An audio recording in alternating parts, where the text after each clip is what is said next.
And a recent national headline caught our attention. It suggested all freshwater fish contain some level of PFAS, meaning those fish aren't safe to eat. And obviously fishing is a huge industry and just hobby for people in our region. So I set out to verify if locally caught fish are safe to eat. Here's what the Washington Department of Health has to say.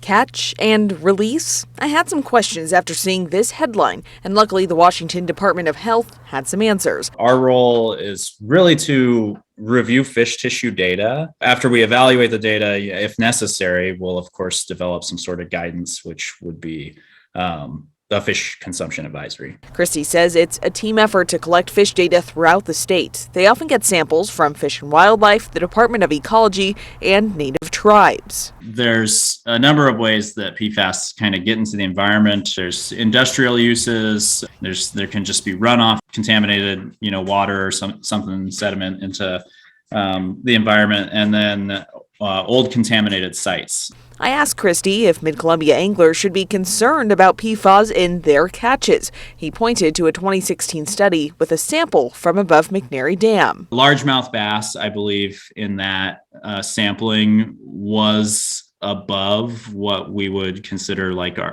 was above our current PFAS screening value. Now, no guidance has been issued on any of that because we just don't have enough data yet. In that same study, experts reported finding forever chemicals in 86% of fish tissue and 100% of osprey eggs. However, the levels were lower than a 2008 study. Christy has this advice for anglers and consumers. Be aware of the advisories in your locations and, try to eat fish that are lower in contaminants of any advisories that are issued.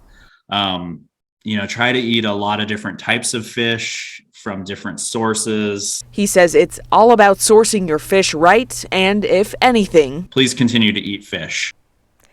Christy says the work is ongoing to monitor Washington fresh waterways for forever chemicals. Now, as far as closer to our area, the Columbia River, Snake, and Yakima in our region, there's not a lot of data surrounding it, so it's kind of up to the consumer and fishermen to decide how they want to proceed.